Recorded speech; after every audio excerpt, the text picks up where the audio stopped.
Good evening, and welcome to everyone joining us today. And just making sure we are good everywhere. Yep, we're good on YouTube, good on Twitch. It's nice everything just works now since we switched platforms. This makes life an awful lot easier. I need excuses to do more live streams so I can just use Melon app. I know, right? It does make life so much easier. Well, can you imagine how many, even back in January, how many problems we had just starting the stream? So yeah, this is good. I clicked a button, everything worked. Right. Well, we hope you've had a good month. It's certainly been a busy month, and you may have noticed that Joey's back. Hello again. Thank you, Heidi. Yeah, I appreciate you. Absolutely, she did a smashing job covering for an episode. So we're normal service is now resumed, and I think probably one of the most interesting areas is there were like sizable authoring tool updates going on this month for the first time in frickin' ages. I know, it's gonna be a fun part of this. No, it's actually funny. So the reason that I couldn't make the last one is because we were training our dog Porter, and he had puppy classes, and I saw the post from you this morning. I was like, oh god, I forgot to either figure that out or I'm gonna have to cancel puppy classes. And it turns out they canceled them like an hour ago. So like, hey. Oh good, no harm, no foul. Huzzah! Excellent. Look at that. I'm happy with that. That's well, not excellent that they've cancelled it, but excellent that you're able to be here. That's the important thing. It's useful. Right? Absolutely. But I'm pretty sure people like this. They were used a break from me. I'm sure it's like, this is fine. Because I came back and trickled on a little bit. I was like, oh, I feel the love. I see how this is going. Absolutely. Well, before we get any further into it, let's, as we always do, roll that intro. There's only one place for the breaking news in the world of instructional design. The ID Update with Tom and Joe. All the news you never knew you never needed. Only on IDT. Awesome. So, Joey, what you drinking today? So I've got two. So this is live on kind of a funky day in the States. So I've got two. Yeah. That's all we'll say about that. But one I actually get to drink because the wife isn't here and she's allergic to strawberries. So I get to drink this and then like have that toned down and whatnot. It's called Bam Bam Rubble Rubble from Weldworks Brewing.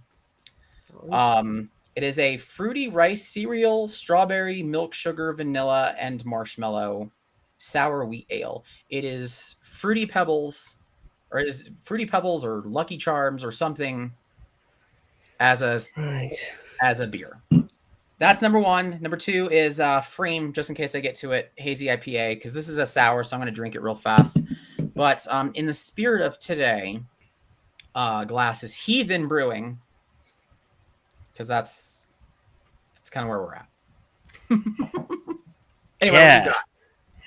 Well, I've gone much more what was on the shelf at the shop, but I've got a couple of bottles of McEwen's Champion, which is a really nice kind of rich, fruity ale, which is, it's reliable. You always know exactly what you're going to get when you buy it. It's not going to be anything that special, but it's going to be nice. That's fine, though. Exactly. This time tested. Exactly that. So, it's kind of difficult to know what to say some days about world stuff, isn't it? We don't tend to do a lot of it on this show, but yeah, I mean, that's all we got. That's pretty much. It's that kind of. We appreciate you, audience. Yes, we love you for who you are. Absolutely. That's It was one of those things where it's kind of sat here going, no, surely no, really, oh. What really sucks is that like I'm sporting my Avalanche jersey, like my signed Avalanche jersey, because for Game 5 we have an opportunity to win the Stanley Cup. I'm like, let's go Avs. Maybe I shouldn't say that. Maybe I should just tone that back in the old social medias. I think this is you know what? It's a funny time, I think, to be a business in this kind of thing, because we're so often saying, "Oh, we want businesses to be, you know, we want them to be active in this space." What do you come out and say and do in this scenario? Like, I don't think there is a well. There's also what can you do, but there's So, all right, actually so it's a there's an funny approach to this, and situation. it's something we've seen in the States already. So what I'm really curious is going to happen. Um, how far? Like, I don't want to go too far down this rabbit hole, but No, maybe no. one of those, like, how does a company respond to a big national situation, Mm, um, without straight up saying, we support, we stand, we do all of that stuff, because we've had this happen before. Um, And one of the things that was done, and this happened in Georgia when there was kind of a big issue, mm, a very kind of charged issue, very divisive issue, very controversial issue. What happened was you started, again, specifically in Georgia, you started seeing film studios leave those states. Like that's what kind of happens. That's what our response is, because we're states. You can leave those. And that's mm, kind of been some of the response from those companies of what can you do? Well, you close down offices in those states and you go elsewhere. mm. That's And I think that's going to be one of those things you see more. Hilariously, Bungie, the guys behind Halo, um, for what this is, because this, in order to make this make sense, I've got to at least say what this is, which is the end of Roe v. Wade, abortion rights, and so on and so forth. But that still gives states the opportunity to say yes or no. Like that was the argument of, it's not that stuff is illegal. It's like we're putting in the hands of the states. So Bungie, bless their hearts. Here's another crafty trick. They put out a benefit for their employees that is a travel reimbursement for unavailable healthcare. That's what they call it. I mean, like, it's funny because like we've kind of discussed this whole kind of realm of what do businesses do in this kind of before in the world, focusing on training.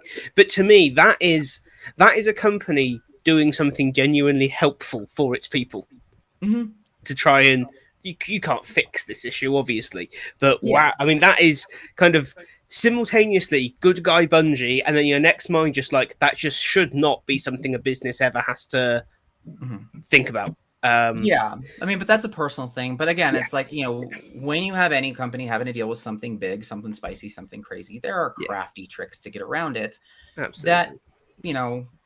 Whatever side you land on, if it was, we'll just say, societally recognized as right or, good or bad, Yeah, or well, yeah, there are ways to make your points and in definitely. creative Yeah. ways. But let's move on from that. Not to minimise it, but just this probably is Oh not the man. show for this conversation. Wow. This thing is interesting. We haven't got that far yet. I mean, I'm going to be honest with you. It sounded like about 5 or 6 too many ingredients for my liking in that beer. Once you got to marshmallow, I was out. But Yeah, well, it was the last word at least, so we've got that. well, yeah, There's a lot going on. Yeah, there's a lot going on there. It's good though. I like it. good. I And need to take a little. What is I was just yours? going to say hey to people in the chat because I can see we've got Andre, we got Phil with us as well. Nice to see you both. Oh, I think I gave. Do I have to fill out the poll? There is a poll in YouTube, yes. I think I have to Just do that before I asking. see anything. Oh, Maybe that's it. there we go. Yeah, Um, If so, that's not intentional. I'm sorry. I haven't attempted to force you to answer the poll. It's supposed to be optional. oh yeah, it hides everything. Okay. Well, I mean, maybe it's at the bottom of the chat, so maybe it's just hiding the chat was there. There we go. I got to take a little point of pride before we get going. Go for it. I made a prediction way the heck back when we talked about Adobe Captivate, and we talked about the next part of Adobe Captivate. That they were moving forward. Now it's well, maybe it's Project Charm, Lord only knows. But one of the things that I said was that I felt that Adobe Captivate was going to rebrand because they were pushing Adobe Captivate Prime so much in the Learning Manager space, and it looked like it was competing against itself. Now, I didn't get that exactly right, but I got it real close. Real close.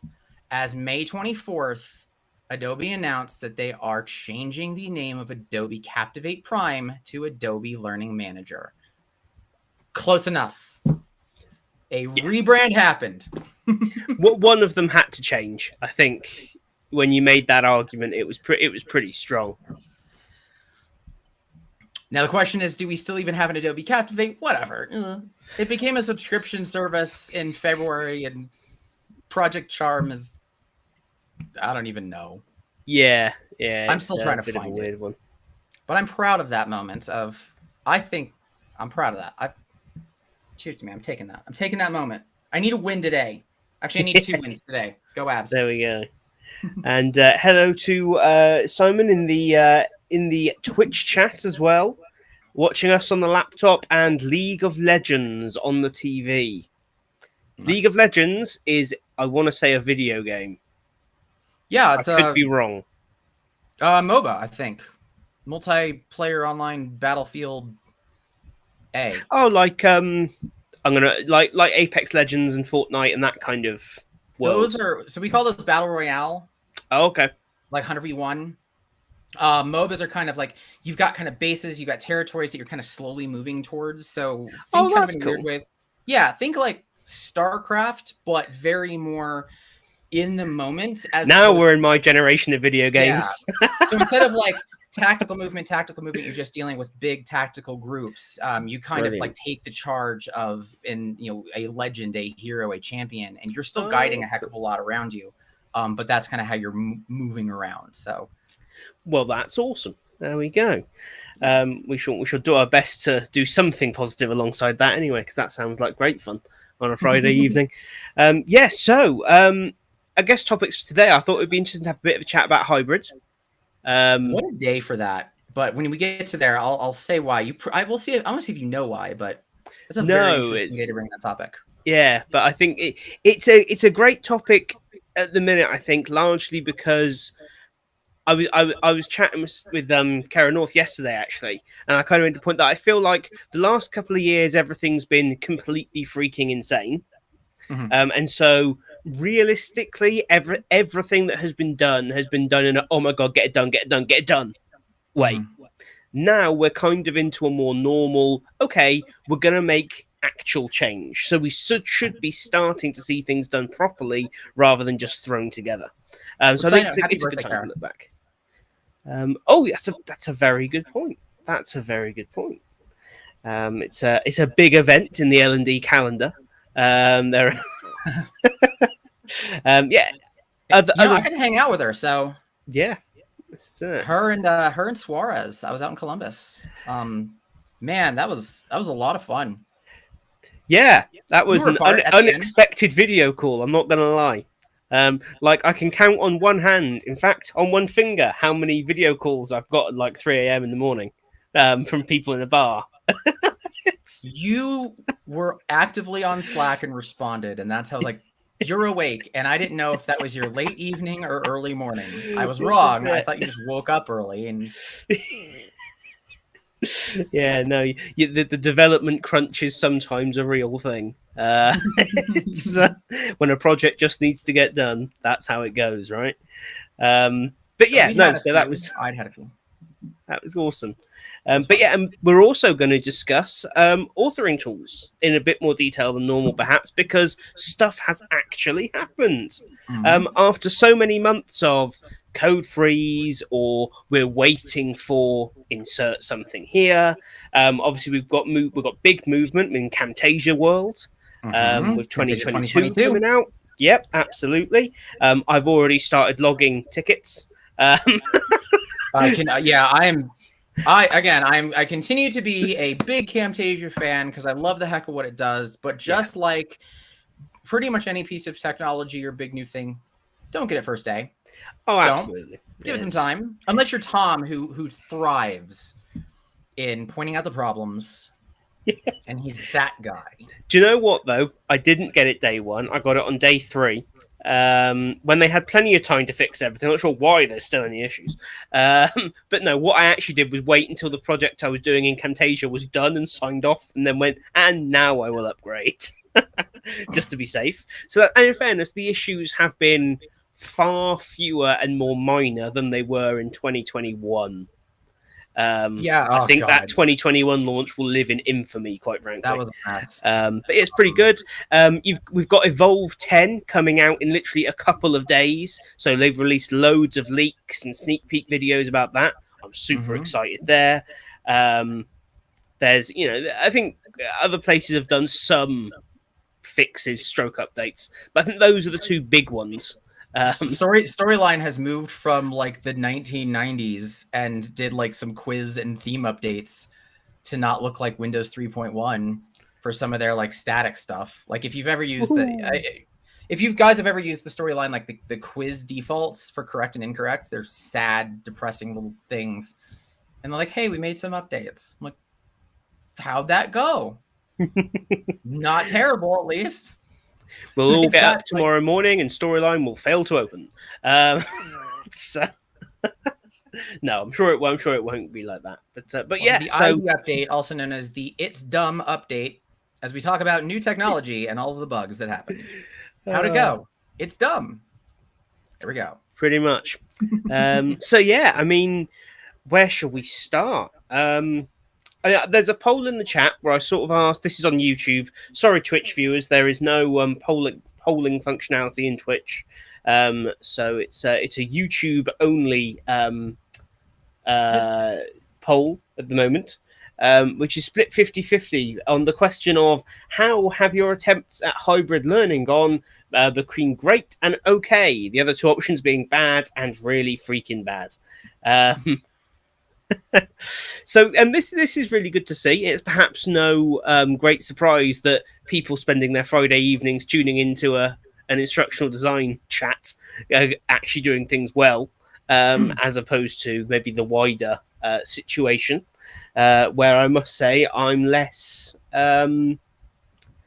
impressed thus far.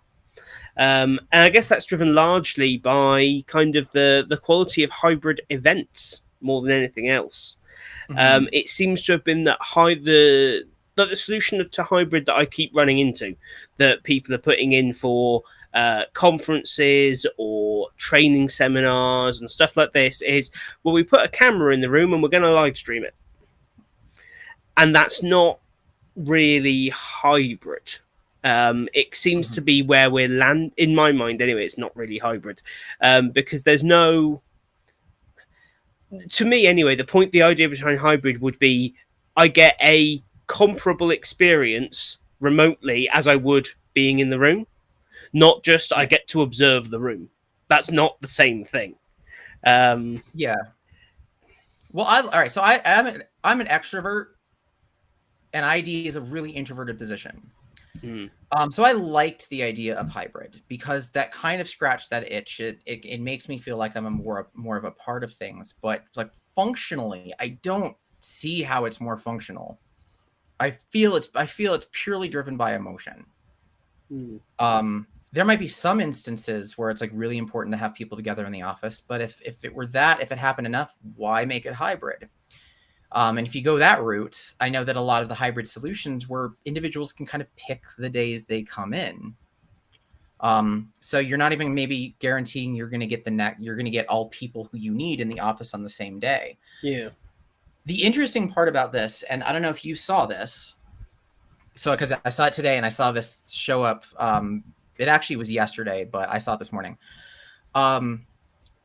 Yelp shuts down some offices, doubling down on remote. CEO calls hybrid hell. CEO Jeremy Stoppelman calls hybrid offices the worst of both worlds as he doubles down on remote work.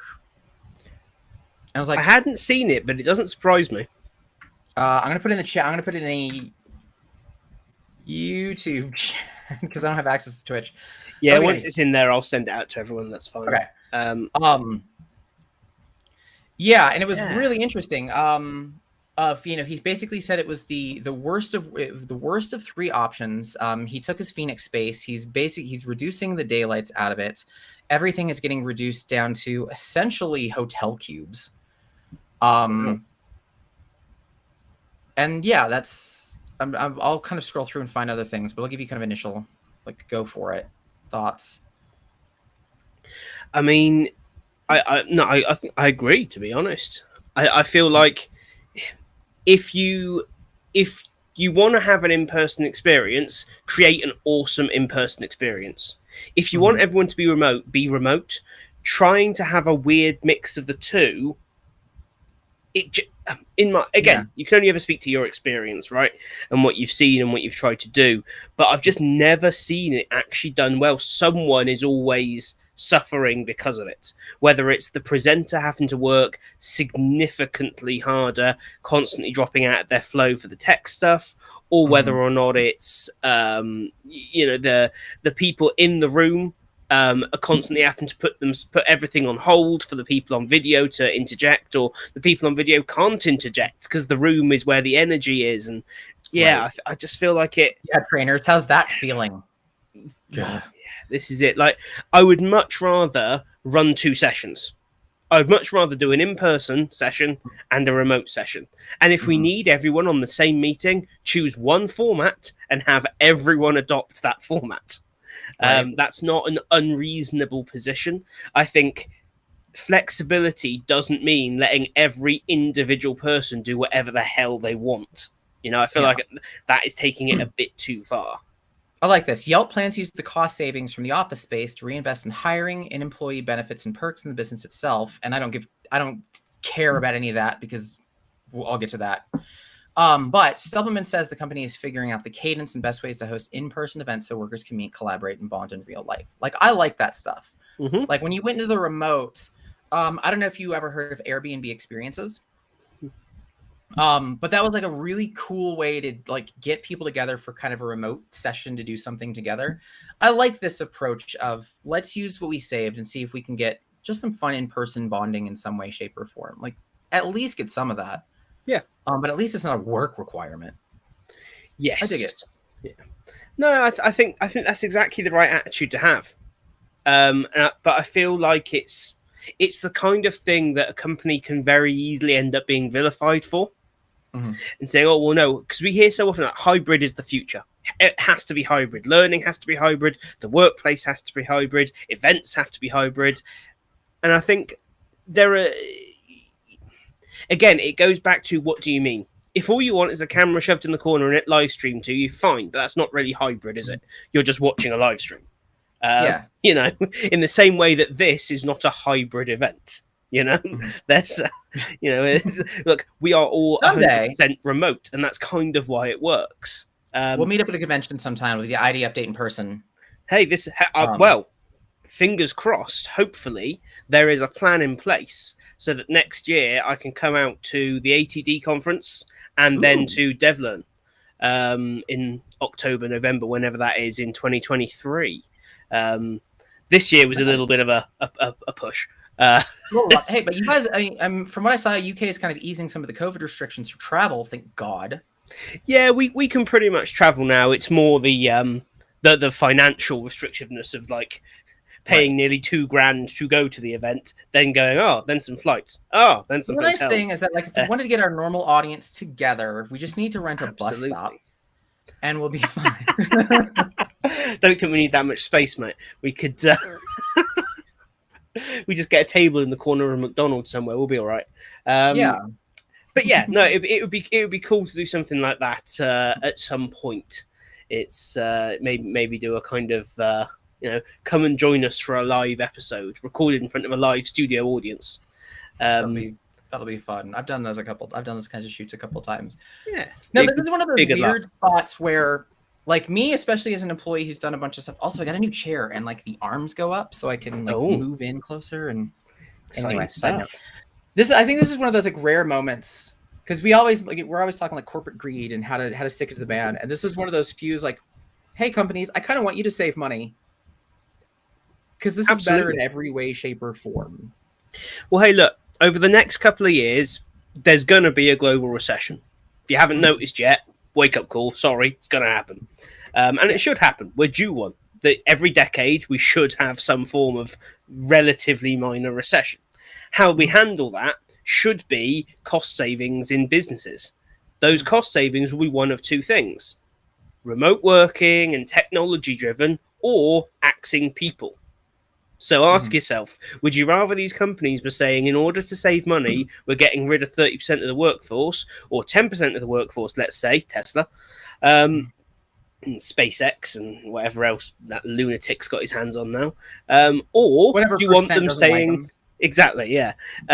Or do you want them saying, okay, well, we're going to save money by going remote, and then we're going to reinvest that money, but where we can afford to? It makes so much more sense. I think like the that's the benefits model they're gonna individually adopt. were great. I'm gonna jump back into it's not gonna get political, but I've got to kind of reference campaigns Yeah. of like seeing so many, like every time we have a campaign, we talk about jobs. Like the candidate's always talking about jobs. And every job is infrastructure. It's always the same thing. And I'm like, some people aren't exactly equipped to be able to do something like that. And I'm about like, we're working on having kids. Like there's a here, I don't know how it is over there, but in the States, there's literally the concern of I don't want to get a job because paying for daycare is more expensive than what I'm ever going to bring in. And now I've got an option to make an income and stay home and do that. That's a savings. Companies who used to just be trapped in physical locations in the office can now pool way the heck outside and find true good talent, not good talent that showed up in the metro area. Yeah. Like the number of wins in this is absolutely spectacular. Now it's just finding that balance of, for those who do want to get together, how do you find that? I like Airbnb experiences, but also you've got a bunch of extra money. You're not paying rent. Yeah. Use that. Bring people together. No, absolutely. I think actually then those events where you do bring people together are more meaningful, because when you've been working remote for a while and then you're like, oh, we're all going to get together, that's actually a thing. It's worth doing because it's there's not hype around every that. day, you know? Whereas we all know if we work with the same people in the same room every single day for a couple of years, you don't want to go on an away day with them. Like my last time with OrgView, my last month with OrgView, we all went out to Philadelphia, and I hadn't seen anybody, and it was like I was really excited for that, even knowing that it was going to be 3 days if I'm in a room for 10 hours. That part wasn't as fun, but still need to see people, and the evenings made it worth it. But the thing is, it provides genuine contrast, doesn't it? That's the thing. And to me, that was always the potential benefit of hybrid, is that contrasting, some remote, some in person. But it just, the reality of it didn't work because of the level of flexibility required to do it. And I think in terms of learning, trying to have a middle way between facilitating to remote people and facilitating to in person just doesn't work. No. You know, I spoke to kind of a fair few facilitators over the last few months, and they were like, I can adapt to remote. He said it's not actually. So there are some changes, delivery options, skills, those kinds of things, the technology side of it, but I manage that. This hybrid thing just doesn't work. Right. You know, the people who are remote do not speak, and the people who are in the room, you know, plow forwards, but you know that you're not really getting the input from both sides that you need. And I think, as you say there, as we see more and more remote-based workforces where you do hire from anywhere, we're going to have to accept that it is going to be remote first rather than hybrid first. Yeah, and I like that. I think that should be. Here's a question for you. One of the challenges, I mean, I've been remote for years, and one of the biggest challenges that I have to deal with is the time zone problem, especially when I'm dealing with, you know, different worldwide and whatnot. Do you see kind of a reduction in live sessions for training as a result of that shift because of the challenge that time zones bring? Or do you think it's a non-issue? I think it does depend. I think in terms of like whole day sessions, yes, I think we see a reduction in that, but I don't think that's a bad thing either. Whole day training has always bugged me. Like, it's not helpful to spend a whole day in a training room. It's just not. Be it No, they're virtual checked or out be by it, hour 5. yeah, if not a long time before that, you know. Yeah. So I think it's gonna reduce those, but I think there are very few just purely looking at the time zones, there are very few time zones that don't have some form of overlap.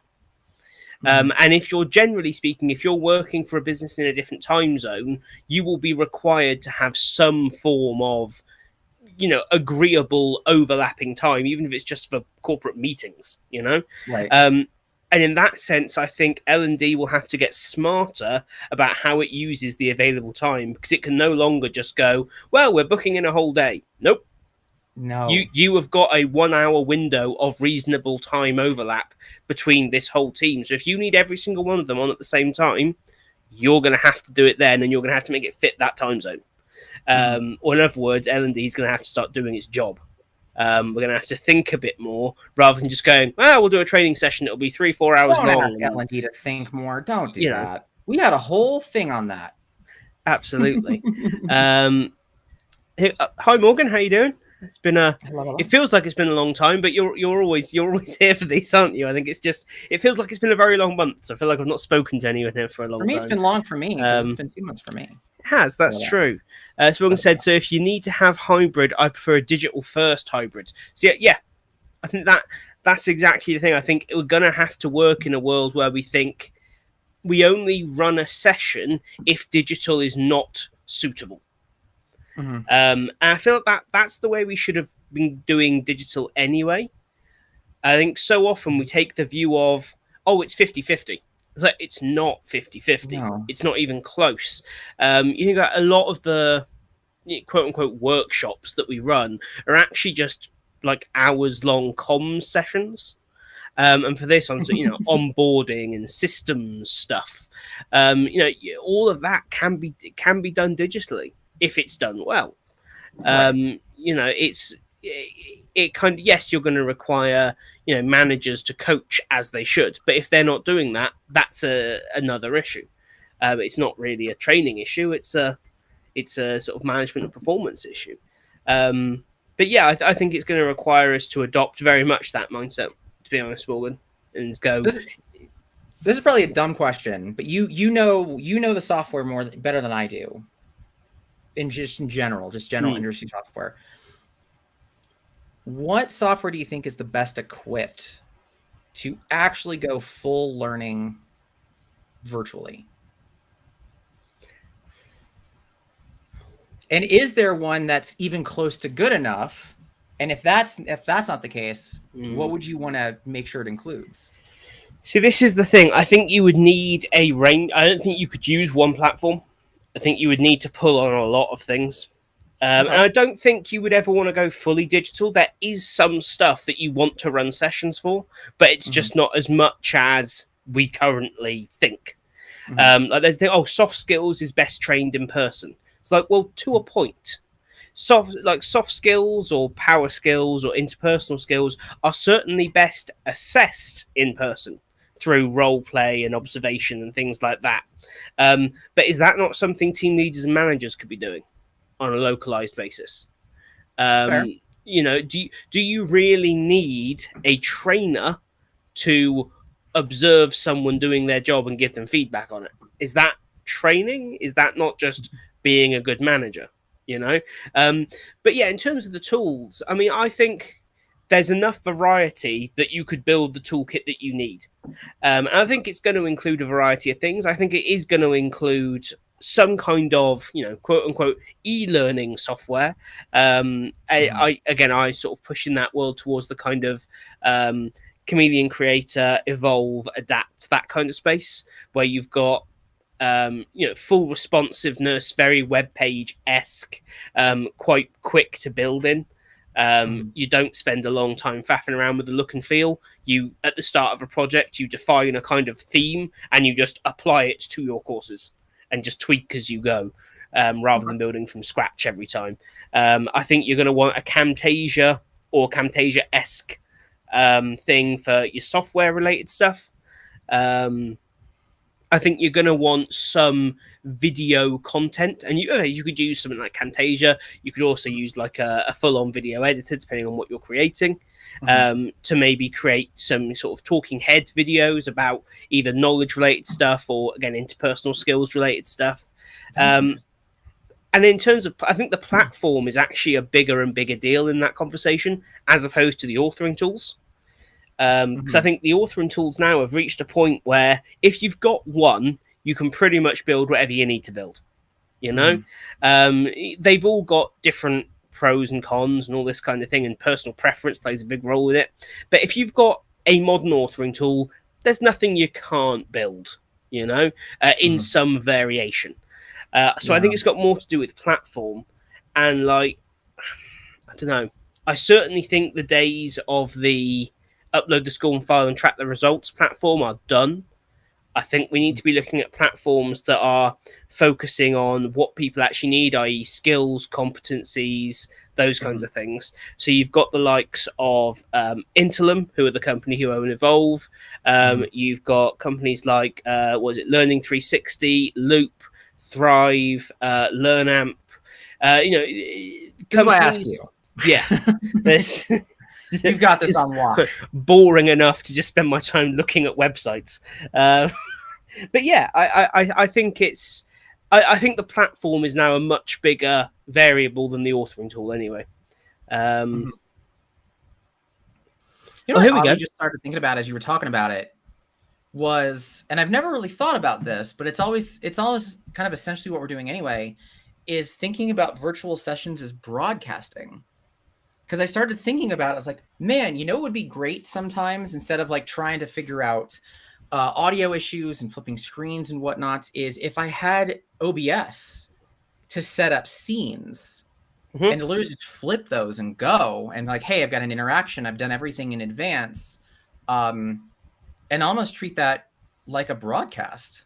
Yeah. I was like, now I'm like, now my brain, now I'm like buzzing. Now my brain is spinning. And it's not because of this, because this is actually... All right, so you're right. Now that this is starting to warm up a little bit, is a struggle bus. So I'm struggling. I think, do you know what? It's that beer is quite a good metaphor for L&D. Just trying to achieve too many different things at once. Just choose what you're going to do and do it well. As it sits there and percolates, it becomes a problem. Yes, the flaws start to become really clear. Yeah, like the first 6 months after you launch an intervention and the business suddenly turns around and goes, why has nothing got better? This is an interesting one from Morgan. He turned IDTX into a hybrid event. Some people from his organization got together and had a watch and discuss party, and the rest shared an internal chat. That's awesome.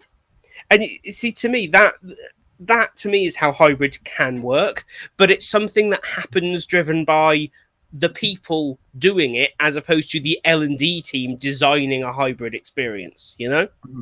Because I think Discord watch party. Yeah, exactly. I like those things. And I think there's a fun I like those. I especially like those because there's less pressure to have to engage the way you want to engage with the learner looming over you. Yeah. No, this is it. Because that's the issue that I have with software training, right? So the biggest issue that I have with software is I did a lot of onboarding. And as I'm showing off tools, that team that is getting ready to onboard a client is like desperately wanting to talk their tangents of like, here's everything I'm thinking as a result of this. But because they're buried in my timeline, there's no avenue for that, especially if they're in person. Yeah. So I like that kind of watch and discuss party, but like over there, like don't interrupt me. I will let you know when I want, when I need the interaction, and I will make sure that you're not, not paying attention in my own ways, because there's ways to do that. But I dig that. I like that a lot. Yeah, that's it. I think it's a prime example of if we'd have said to all the IDTX speakers, oh, this is a hybrid event, so you need to design hybrid things, they would have spent a lot of time trying to figure out activities and how they were going to work them and how we were going to get, a couple of hundred people to respond. And, it would have been a mess. I dare say. I'm Mhm. sure some of them would have created great sessions. I wouldn't have been able to. I would have really struggled to do that. Yeah, because And I it's either think you ignore them all or you spend too much time in them all and you've run out of time. exactly, yeah, this is it. And when you're talking, especially shorter sessions, when you're talking a half hour, 45-minute session, you've already got a lot to do in a relatively small time.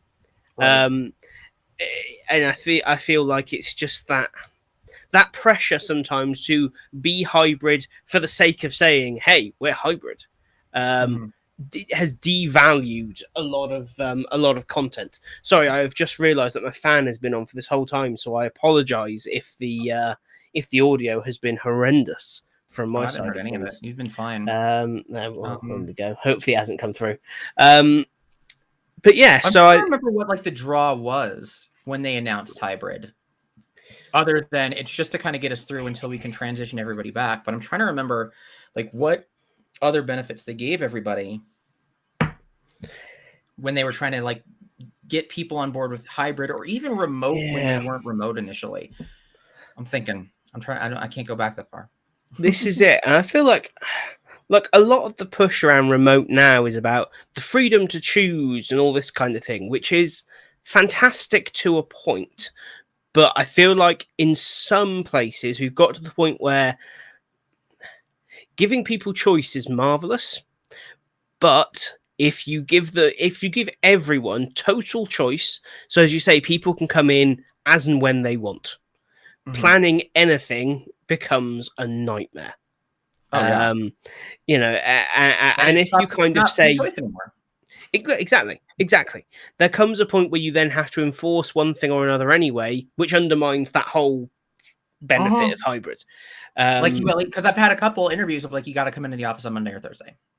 Like yeah, no, that's not how this that is it. works. Yeah, that's it. That's taking that's kind of offering half a benefit. You know, Mhm.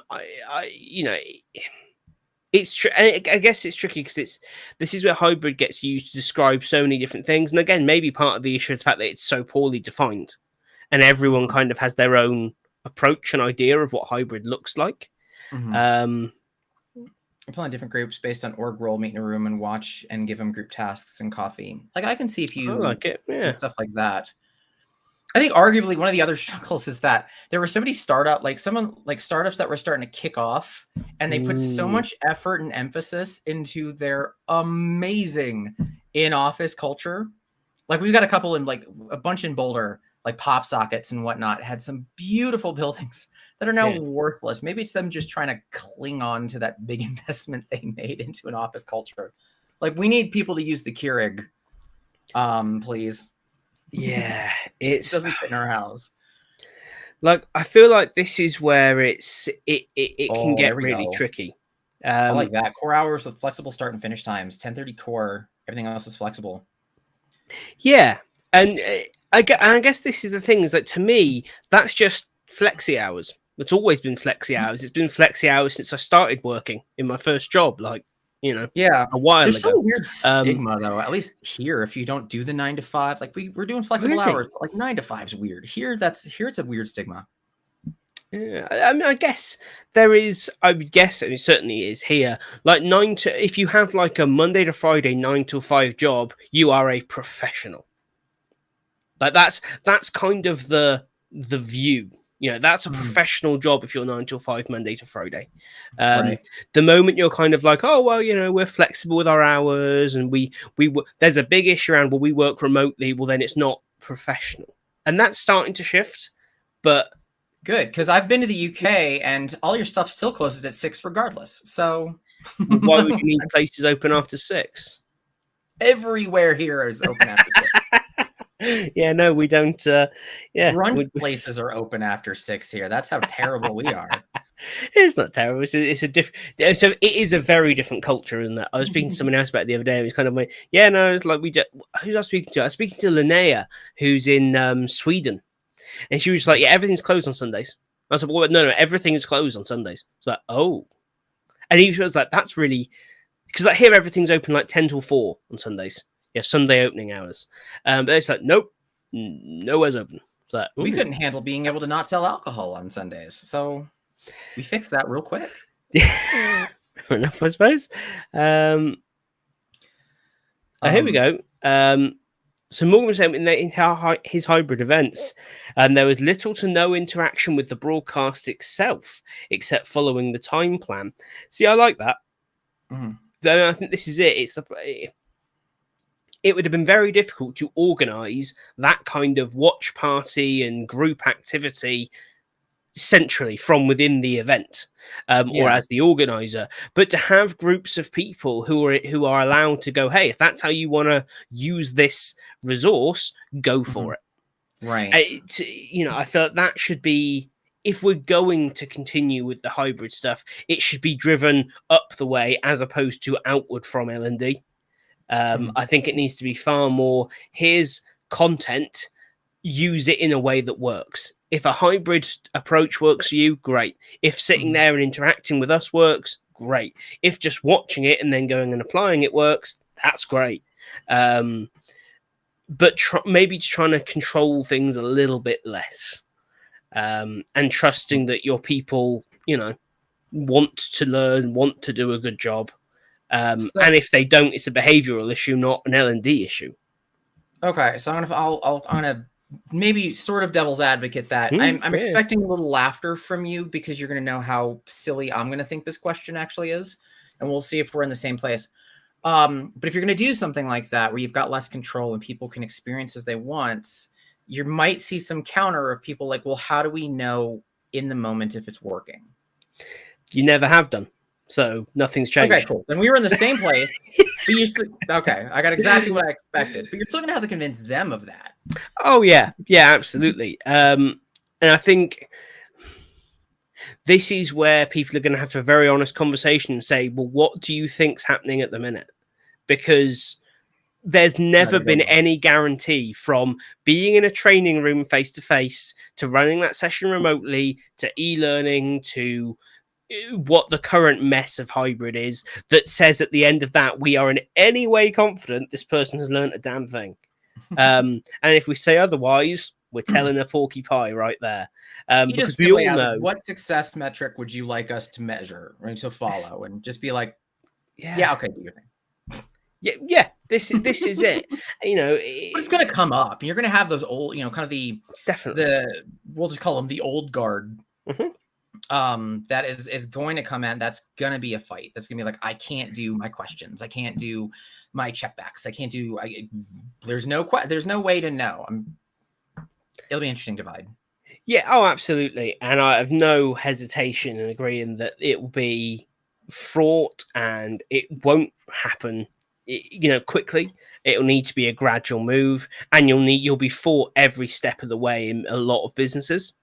Mhm. But I do think there are more organizations now than ever who are willing to at least try something different. Because I think Mhm. there is an acknowledgement that the same old is no longer even an option. Even if it did work, it's not an option. Yeah. Um, and ultimately, I think more than anything else, you can sell the efficiency of that approach. Yeah. Which now we Um, have the internet and it's in a good place and technology for that is cheap and setup is cheap and so it's exactly. fine. Yeah. This The is only it. Ultimately, if you've got home workers anyway, they've got the equipment, they've got the connectivity, and again, platform. You look at the platforms that are on the rise now, right now. Not rise. Rise is not on the rise. Hopefully, it new. never will be. But all the platforms that I were talking about, they don't champion the company pushing content onto people. They champion Mhm. user-generated content, discussion, sharing, knowledge transfer, rather than centralized content creation. That is That the two and a one half thing that month links span of all of them. maybe AI actually has a place here, and then the other 3 years afterwards where it never worked ever for anybody ever. And this is it. And I think what these platforms kind of all, to my mind anyway, capitalized on is the fact that you don't need the world's smartest AI to do funny stuff. You just need to say to your people, hey, share stuff. Right. Shock. When people say, oh, how can we capture the magic of social media in learning? Tell people to train each other. That's what social media is. It's people talking to each other. Yeah.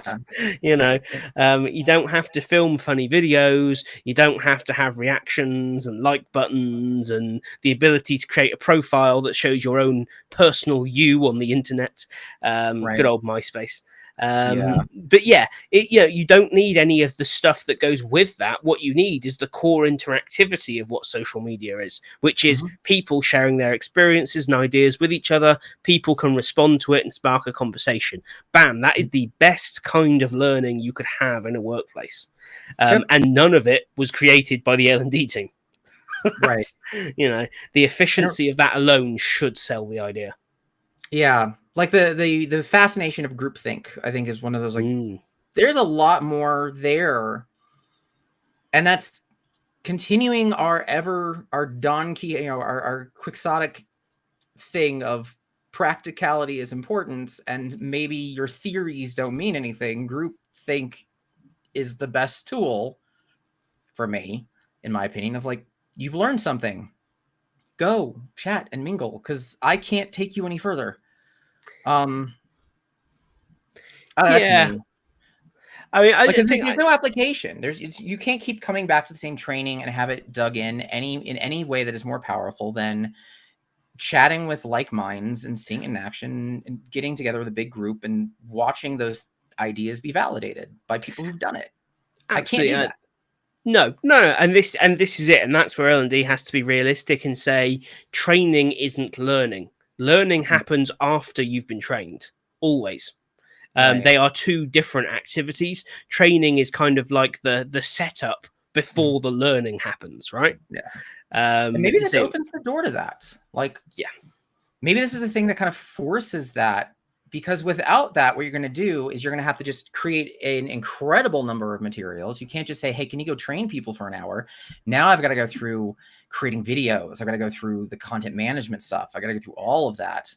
but you do it once. Yeah, you do it once. And And again, maybe I people think can recognize that. yeah. And I think that's what there needs to be less hesitation about shouting when people talk about, oh, the cost of this is high, the cost of that is high. So no, it's not. Not relatively speaking. Do you want to know how much it costs to keep running workshops? A year. Yeah. How many times do you run that onboarding program where you facilitate for 30 days to a room of 15 people? Do you want to know how much that actually costs the business? Like, Yeah. Like, you know, one of let's the, I look at mean, some terrifying numbers right now. the thing that's always, like, when it comes to cost, the thing that's never brought up, and as somebody who has also who's had to do like the HR side of things, is how much salary did you just burn on those moments? Yep. Like, every hour is 10 to 20, if not way the heck more, of salary you've just wasted. Mm-hmm. Not wasted, but spent. Yeah, this is the business. It's not free. Just because you're internal doesn't make you free. The business is paying for you. They're Mhm. paying for your equipment. They're also losing you from being able to do something else. So there is an opportunity cost to doing it. Mhm. That you've got. If you've got a training room, then that training room is space that they are paying for. They are paying for everyone else in the room's salary. They're paying for the training equipment.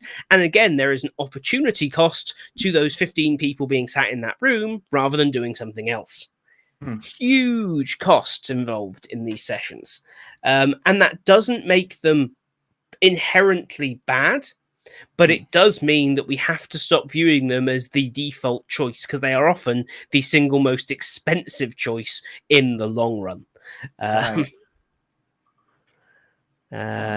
Here you go. Morgan's got another point for us. With little, oh no, that's the same one as before. And and the temperature in the room with that many people. I agree. That's very true. Especially in the case of when you can never get it right. So you spend the first 15 minutes arguing with a group of people about what temperature the blooming training room should be. But yeah. So it's a tricky topic, and I don't think there's any one like globally right answer when it comes to this. But I do think if hybrid was gonna really work, like en masse, in terms of like an L&D led thing, someone would have figured it out by now, and it would Mhm. be as good as remote or in person. Mhm. I kind of think we're just better off saying we can run this session remotely. we can run it in person. Our default position should be, do we need to run a session at all? Could we be doing this in a digital format? And then following up with training, coaching, support as required. I mean, you think it would My be some thoughts sort of anyway. articles or some sort of like, hey, we actually tried this and it worked. Yeah, maybe. I guess, and this is kind of the kind of ongoing issue with the space is most of L&D doesn't have either doesn't have the time to sit and write a detailed kind of reflective paper on something like this, or they don't have the skill set to.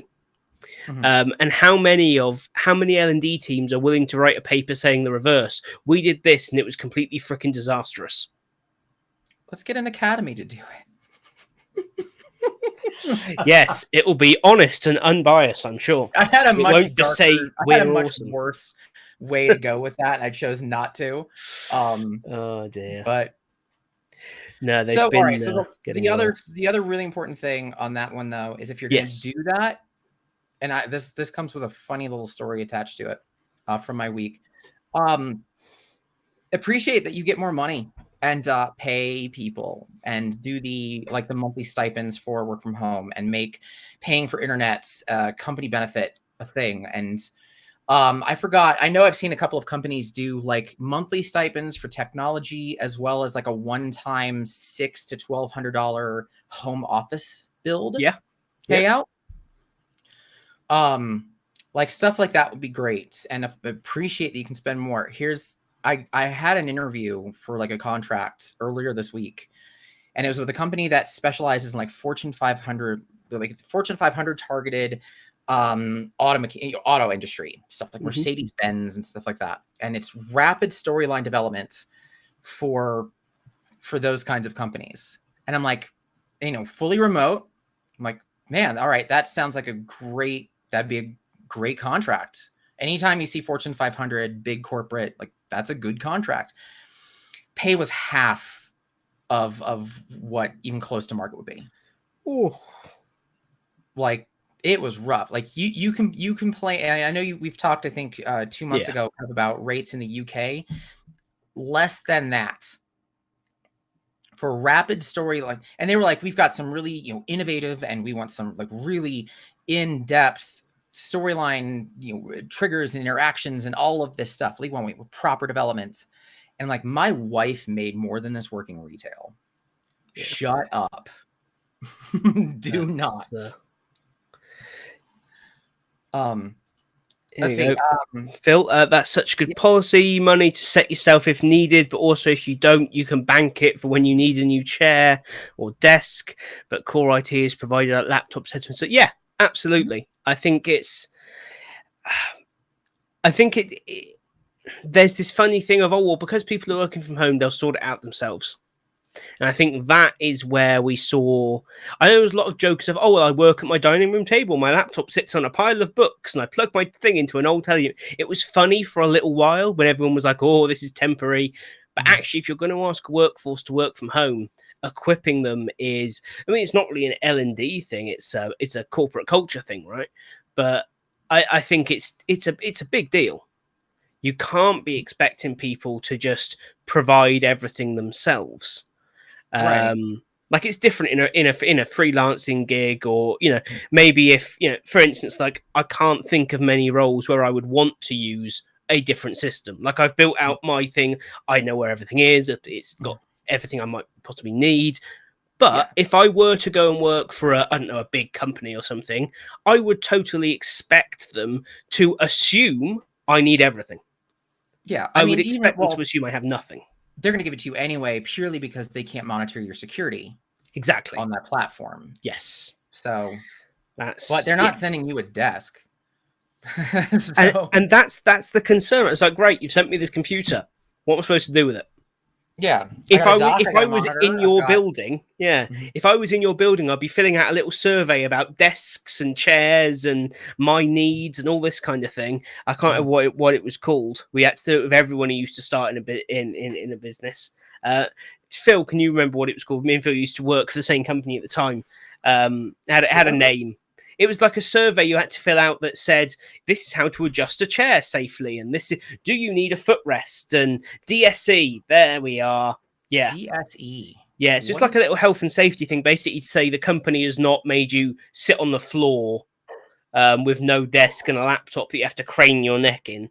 Like display screen equipment assessment there is we go. vital when using a display screen equipment of their job. Community referred to as DSE self-assessment. Okay. So basically, whenever anyone started, they had to complete the self-assessment. That would go off to HR, and they would be like, according to the self-assessment, you need a footstool, and you need a this, or you need an adjustment in your desk height, or whatever it might be. Man, just give me I want to figure out how to finagle that to get like a Veridesk. People did. Not deliberately, but I always remember there was a chap who had surgery on his spine. He had like vertebrae fused. And so they gave him like a section on top of his desk that he could just stand up and go, whoop. Yeah. And it's important, right? But the moment everyone went to working from home, stuff them. They'll figure it out. Yeah. It was really strange. Yeah, that's it. So I think businesses that want to attract that now, it's no longer a weird, quirky benefit. No one cares about ball pools and snack bars and slides in offices. What people want is a great working environment, whether they're at home or in the office. Man, gosh, taking that further, because I don't know if you have this out in the UK, but one of the things that we get if we are self-employed is we can write off the space we use as our office in taxes. Oh, yes. It's done by square foot. But now, if that's going to become kind of the norm, the self-employment thing doesn't matter. That's going to be interesting. I'm curious how that's going to get handled, if at all. Yeah, this is it. Okay, Phil's got some more information on DSE as well. So also links to early access government support, keyboards, ergonomic mice, screen readers, and if the business does it in the first 60 days, they basically get the money back off the government or a proportion of it. So if, for instance, you need a screen reader because you're dyslexic, the business can claim that back if it does it right at the start of your employment. That's cool. Yeah. It's really, really cool. Good, but I think it's the sort of thing that slips when we move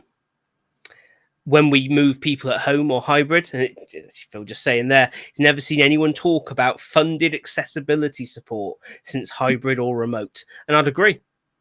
Mm-hmm. That's that is completely slipped. Because it's always been the idea that it was a temporary thing. Like when it first started, it was just temporary, just till we get through COVID.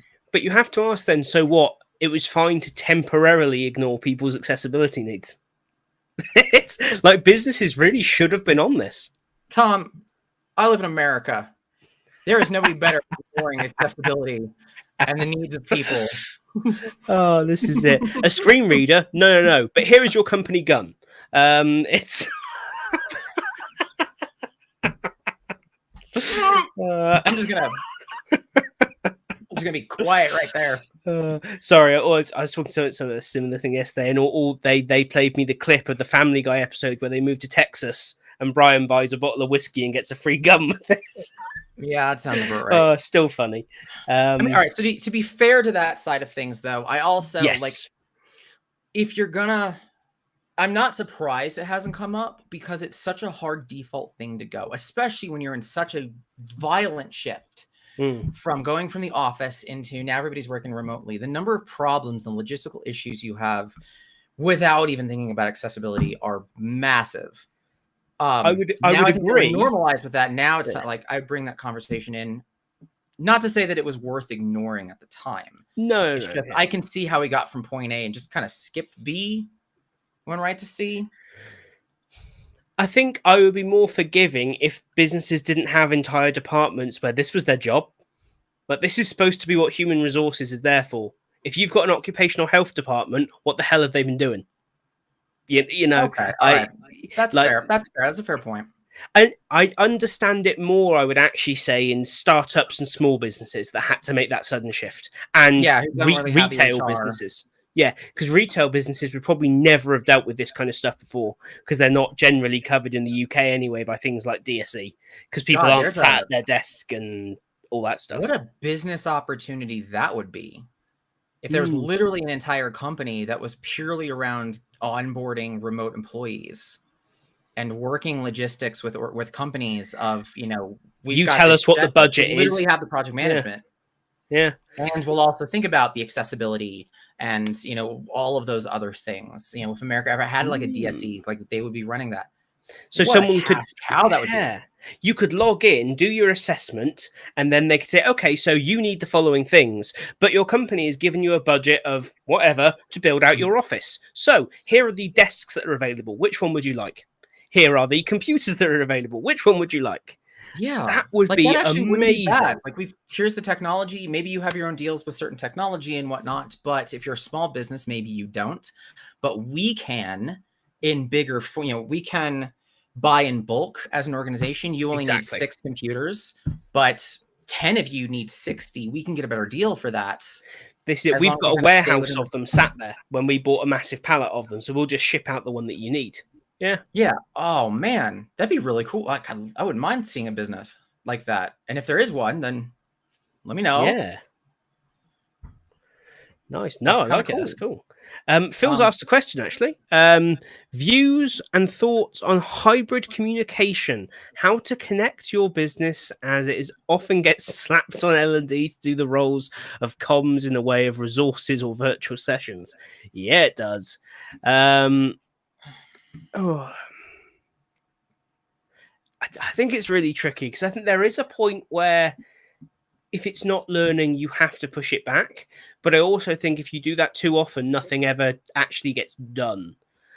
I'm going to go back to this could just be a restriction of the tools. And back to your point when I was asking if there's a specific platform that'd be great for this, and you said multiples. Maybe that's how you bridge that gap. I think I'd kind of agree. Because I think if you can get into the world where your platforms are integrated, because I think integration is very much kind of the future of these platforms. The idea of them all being distinct individual things, I think, is dying. So you're going to want your teams to talk to your learning platform, to talk to your HR platform, to talk to your whatever else you might have. And I think what that would allow you to do is push things out.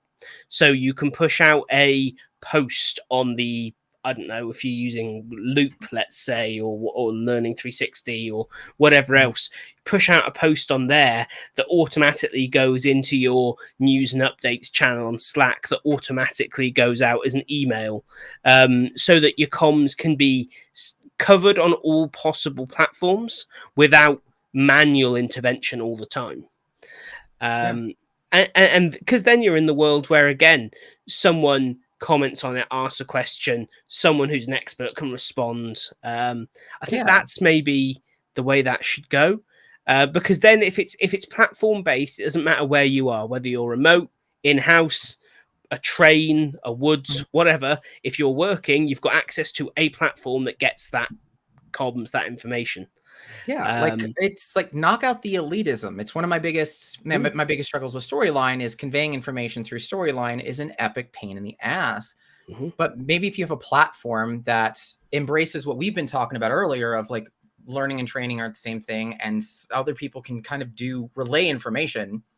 You just create something that says, what do you need to do? I got a PowerPoint. Cool. We got a thing for it. What do you need to do? I've got an entire learning holy crap thing that I've built up because that's my team. Cool. Yeah. We have an expansion of that, and it's the same platform, and we are able to adjust, as opposed to the feature creep that comes with platforms nowadays of like, oh, you want to teach somebody something? Here are 70 billion tools and a blank canvas that requires 10 of them in order to put text on the screen. Yeah, maybe you dumb it down. I don't know. I still like the idea of an expanded platform that throws the idea of a training platform away and simply a knowledge communication platform in all of its forms. Be that in crazy L&D knowledge or talking head needs to talk. Yeah, I think no. Yeah, I think that's exactly it. I just I think there's a joint thing there. There's the platform and technologies piece. As that Phil's there talking his language because he runs the integrations. He's the project manager for the integrations squad at Thrive. So hint, hint. That's what we'd like. As Morgan actually saying Microsoft 365. It's funny you mentioned that actually because yes, I think that's they made a really good move with what's it called? Viva. Viva. The Teams plugin, the experience bit, where it links off to your learning platforms, it links to your comms stuff, it links up to Yammer, it links up to your email, so that if you send something, you can push things between one and the other. I think the difficulty is, of course, that the platform sucks. Like, if that is, yeah, Viva Learn. That's the one. So I mean, I like the idea, but Teams is just dreadful. Like, maybe you get used to it if you work on it every day, but every time I open it, I just want to cry. Everything is so much more difficult than it needs to bloody be. It's like trying to. It's Dumb Update with Tom and Joe. This is it. It's like Microsoft went, do you know what would make this software better? We don't know. We'll ask Apple. How can we make this worse for users? We want to make their life as bad as we can possibly make it. What are your top tips? And they'll just be like, we're not sure about the user interface other than just maybe changing it over and over and over, but we do know how to triple the cost. Well, this is it, yes. Have you heard about Thunderbolt 4.76? Let's go. Only available. It's not just USB with additional power. Honest. Sorry. This podcast not sponsored by Apple or Intel, because Intel make Thunderbolt. Or that. They get blamed for that. So it's real tricky, because I think there's the platforms piece, but there's also L&D needs to let go, as you say, of that elitism of, well, we need to create the most perfect, beautiful, high-tech, incredible piece of art. No, you need to type out 2 lines of text and hit send. That's what people actually need, and I think that's a journey on both sides. The platforms need to improve. We need to utilize them better, and we need to let go of this obsessive control. And there's going to be a cultural shift there also of like, hey, people who are relaying information who normally just like schedule a meeting, how do we educate you into knowing you have access to the same types of things that we do, and it's not nearly as difficult? Because that was some of the issues I've had with some of my companies, is that the training team was simply the group that can do the same thing everybody else can, but they have more devoted time. Getting that out of the way, I'd like to see somebody tackle it. I don't know. We keep talking about everything being overly complicated. We talk about nobody being able to really capture feedback, nobody knowing how to do it. Let's just be communicators of knowledge for a bit and see how that goes. This is it. I think it's easy to wait for the technological solution, but actually do a lot before the technology is available. I agree. Cool. So let's maybe it'll happen in VR. I'm kidding. That was just moving on. It's again still just waiting on some evidence, any evidence, just some research. Whenever people are ready, that's cool. Not very exciting, but until we've got it, I'm going to be loath to suggest it for anything. So let's talk updates and authoring tools, because I think there's quite a lot. Oh, hang on, just got a comment through here from Phil before we move on. Recently, I've come to realize there's a difference between a seat at the table versus a valid voice at the table that's listened to. Yep. Oh my God. Especially as a trainer. And I apologize if you hear we're actually getting rained on pretty hard. So I apologize if you hear pitter pattering. No? Cool. Phil, that is damn near close to triggering, to be honest. And that's one I'm going to add to that, just because of somebody who has bounced, even like who does freelance and has been new in places, that fresh perspective. We want someone with a fresh perspective. And you think you have a seat at the table, but you are not a valid voice because you're still new and don't know the systems. I have lost jobs because of that right the hell there. That's, oh my God. I could do a whole podcast on that. Especially as learning, because you have to rely on SMEs and you still have to be an expert in communicating their stuff. And they're like, but you're not us. You don't know better than we do. It's like, I know how to communicate better than you do. Mm. And that's that, like, you have no credibility in the subject matter, and that translates to your ability to communicate the subject matter. Oh, it's such a pain. I think there's also a thing where for a long time L&D people fought to have a seat at the table, and they kind of thought they won when they started getting invited to project meetings and stuff.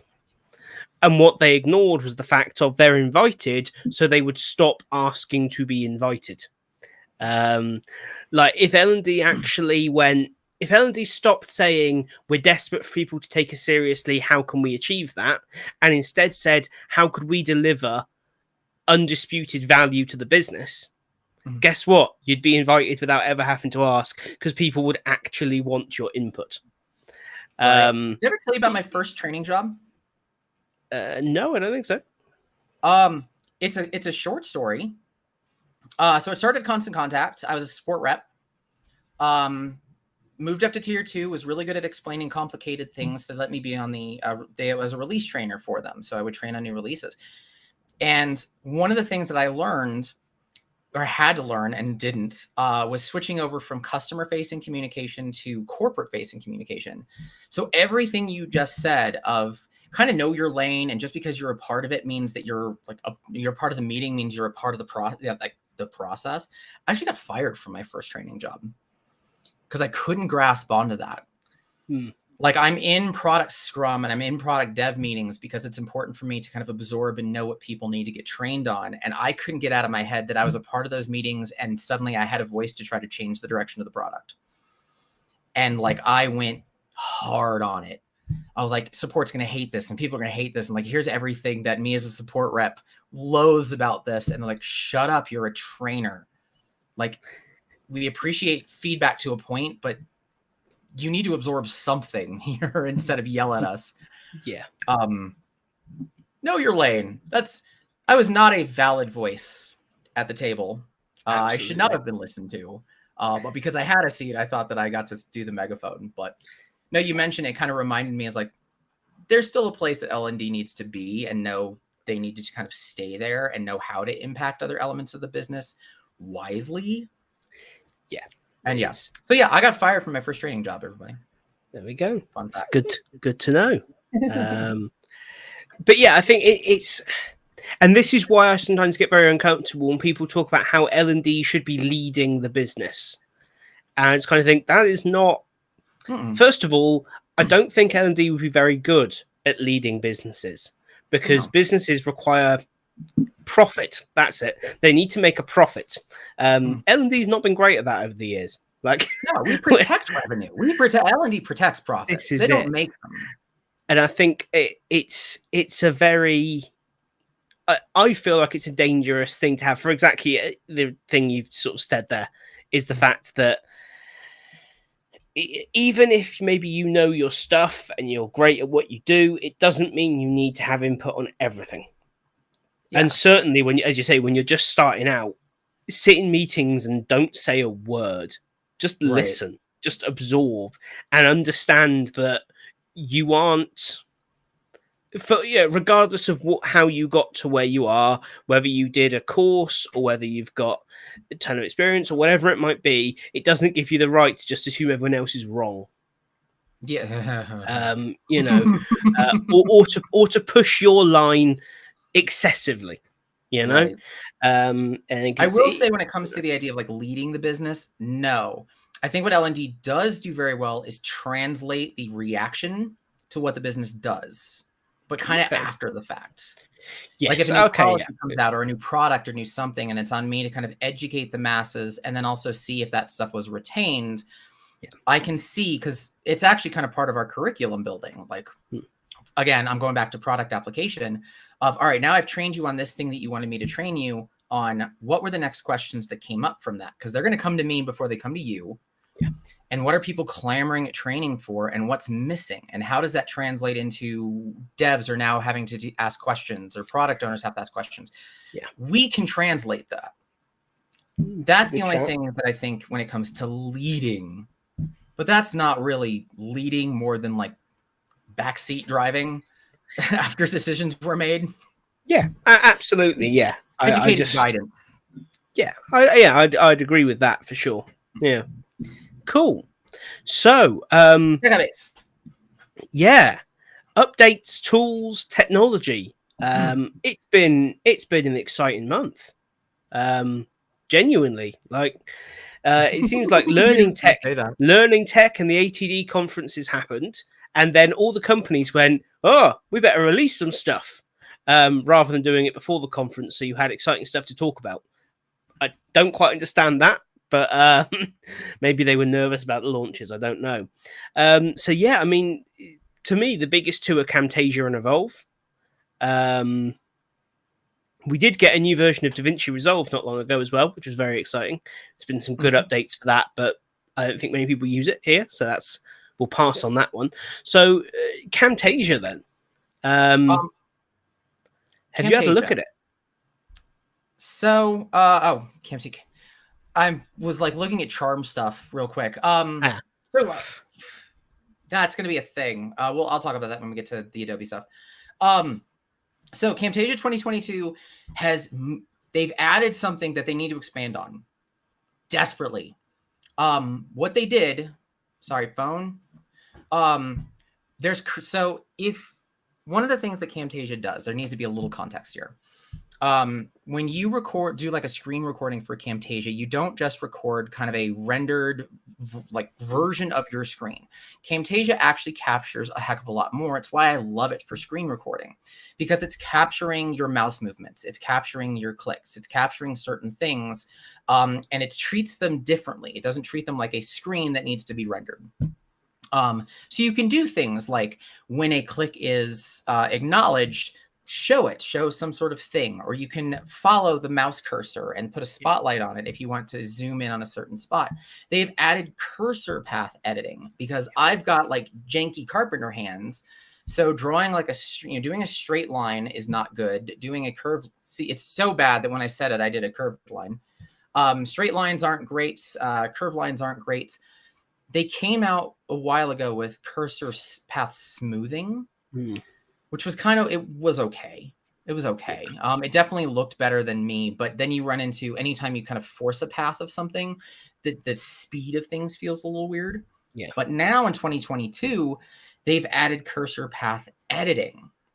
So now you've got motion path. It almost feels like they're testing the capability of motion paths. Yeah. Which you can do the long way. It's just multiple animations on the same timeline. But being able to do it as one single path would be amazing. So that's been added. Automatic cursor replacements. That's an Apple thing. But it is also nice to, instead of taking the mouse and moving it, they'll actually replace the cursor, give you a vector version of the cursor. Yeah. You know what? It makes a big difference because, certainly if you record a larger screen, so like when I did my Evolve videos, I recorded them from a 4K screen, and really that was a bit of a mistake because the cursor, by comparison, in Windows is so small in that recording. It doesn't quite look and feel right. Being able to replace that with a sizably larger, almost comical cursor would be good. Which is another thing that you can literally just, I'm going to put this cursor in. It's going to be this size, and be this big, and I do whatever the heck I want with it, which is great. 2022, they're also really leaning into Audiate. I'm mixed on Audiate, but I felt when Audiate first came out that it was really a half of a product. I'm kind of excited to see better integration between Camtasia and Audiate, and I'm hoping that they bring the two together. That being said, the fact that the two aren't together already sucks. It's expensive as well. Like it's for what expensive. Audiate is, I took a free trial. I think my issue was as a transcription tool, it's cool. Like I like that, but I can do that. Yeah, but it's not better than Premiere Pro, which does it included in the package already that I'm already paying for. And as an audio editor, it's seriously weak sauce. Oh my god, it's so bad as an audio editor. Yeah, because you can only do Audiate word by word. Yeah. So if you have an odd break in a word, you'd have to bring it into Camtasia, insert all of that file, then edit, then pray the timing isn't so bad that the rest of your captions are off. It's not good. But now that I see it in, I'm hoping that they're moving forward with it, because I think Audiate's really, like, it's a good transcriber. Mm. I think it's a great one. And as far as being able to edit just the audio, like, I like kind of being like, I don't have to find where this word ended. That's pretty cool, but it needs a little bit more. Audiate should be fully incorporated in Camtasia. It looks like they're really moving that way. Yeah, because the flow's quite nice. Like, you can do an Adobe style right click, edit in Audiate. So that's better. That's handy. I guess the issue is going to be Camtasia is never going to be a competitor to the Adobe video editing platform, and it doesn't want to be. That's, you know, it can't win. So I said it almost a year ago that I don't look at Camtasia as a video editor more than a video composer. This is it, and that's where I kind of wonder: is it worth their while focusing that much on this stuff? Because if you really care about editing your audio to the nth degree, you're probably opening it up in an audio editor anyway.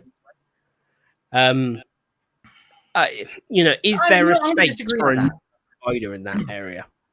I'm going to disagree there, because if I'm Camtasia, the last thing that I want to target a market, and I think Camtasia targets a very specific market of L&D, like, they like that space. The last thing that I want to do is try to ease up on the type of stuff that some company is just going to get another audio editor for.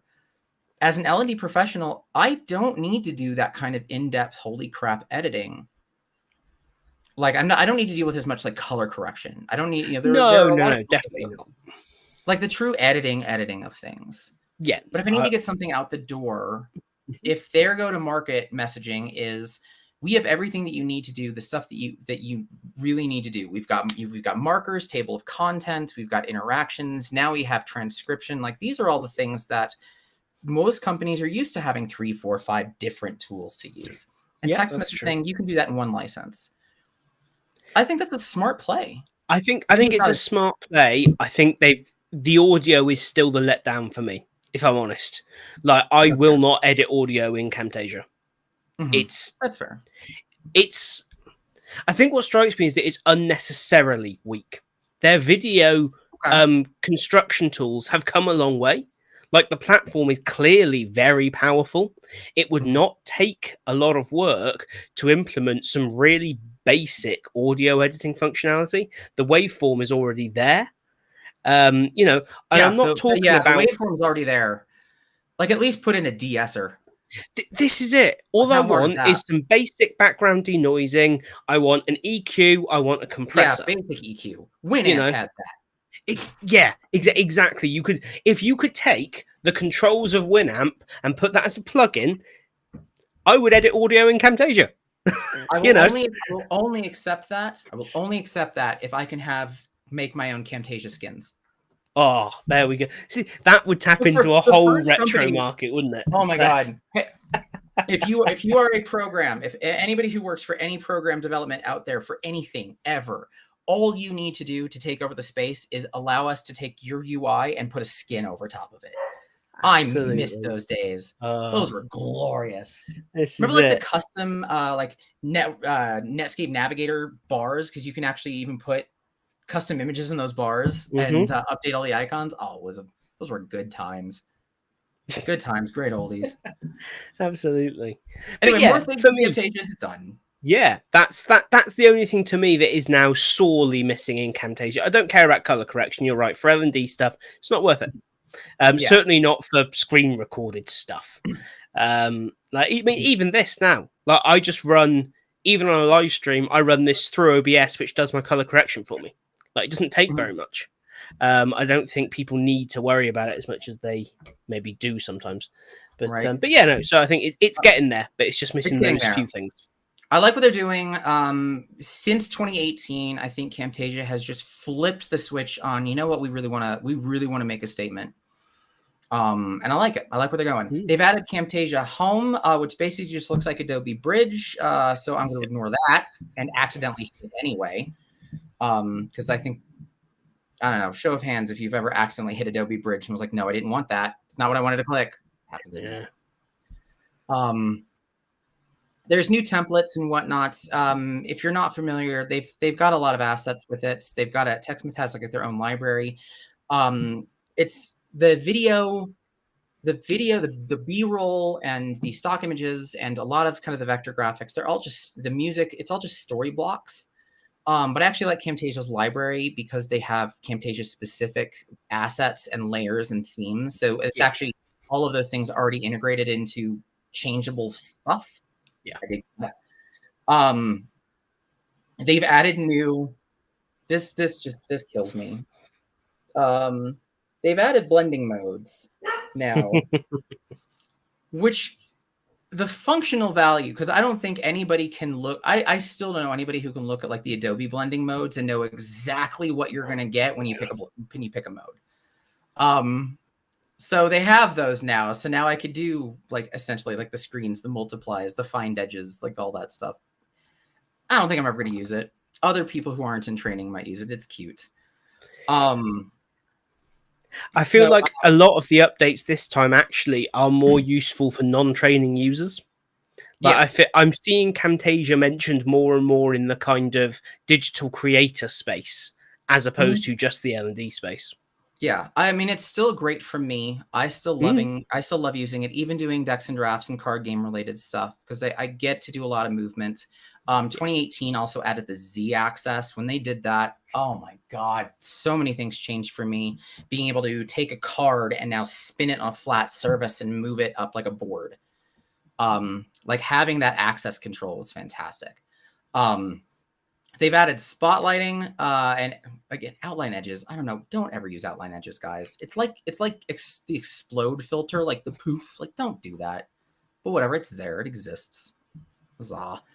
I'm just gonna read this because I haven't seen this in action. Shine some light and add focus in your video with new spotlight effect. Drag and drop this visual effect to your media and adjust your preferred look. I hope that's like a sharpen. I don't know. We add focus to your video. Either that or like dim the rest of the screen just to highlight one area. You can do that anyway. Maybe they just made it easier and quicker. Oh, I get it. I know what they did. Because it used to be an annotation. Yeah. And now they just made it a pure. It looks like they just moved it into just a normal mode. Right. Okay. Right. Yeah, you know, that's fine. It's not new. It's definitely not new in Windows. I've been doing that for ages. Yeah, saying that, there's a lot of incompatibility I didn't realize between Camtasia for Windows and Camtasia for Mac. Oh, it's nutty. I ran into that in the middle of a project where someone sent me a load of half-complete files. And when I opened them, I was like, what the F is this? The fact that even because nothing would load. Colors. For some reason, the default colors on Mac are yellow and the default colors on Windows are red. Like, why? It's bizarre. This is like, oh, you've used a fade animation. Yes, that's not compatible on Windows. What do you mean the fade animation or transition isn't compatible? I've got fade. They process it differently. So if you put a fade on a Mac, then transfer the file to a Windows, don't work. And they go, oh, sorry, what? Yeah. It's like, not to be rude, but PowerPoint nailed this in 1995. We accept a couple of things. Yes. I've got to say overall, though, my opinion of Camtasia and Snagit actually has increased exponentially over the past year as I've used it in more projects. There's just one for the speed. There's one super simple feature I wish they would add. And I think it's so like similar like Storyline's inability to comprehend how text works. I feel like this is so simple because I use Camtasia for like I also do like shots like this, like talking head type of things, and then sometimes I'm also using Camtasia as a screen recorder, do like top downs of games and whatnot, and showing off cards. Can I get the option to change the viewfinder size? It's this big. Like you record your screen, you can see this little tiny thumbnail of yourself. So I don't know how lighting looks. I don't know how anything looks because it's too small. So I have to like do recordings and then test it afterwards. Just stop the recording after a couple seconds. Yeah. How basic is that? I've almost had to switch over to OBS for half of this crap because I don't know what I'm getting when I'm doing from camera recording and like the basics. I do Yeah. like. One thing they did add that I like though is they've made the export process faster. Now it's like a 1-2 button. I can set preset because you originally had in Camtasia the custom presets. Yes. Right. But the problem is even when you picked that, you still had to go through the 5 screens in order to say, yes, I confirm all of these things. Now I can just do it once. And I was like, it's the same settings, guys. Don't overcomplicate this and hit the export button. Yeah, I think there's big improvements there. The ticket I have flagged with them is H.264 encoding. It's a little bit hit and miss, shall we say.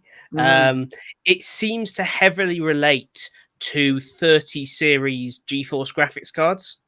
Because when I swapped out for a 2070, not a problem. The moment I put the 3080 Ti back in, the renders were a nightmare.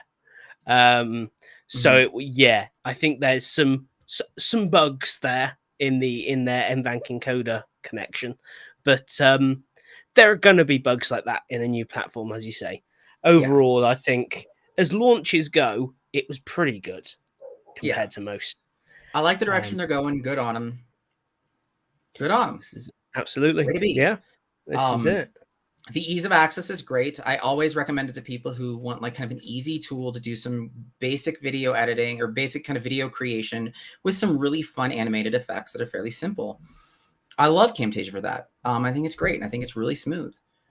No, it's not on the L&D note of things. We should be able to Google Docs. Why can't I just zoom in with my mouse? Either doesn't work or makes everything massive on the browser.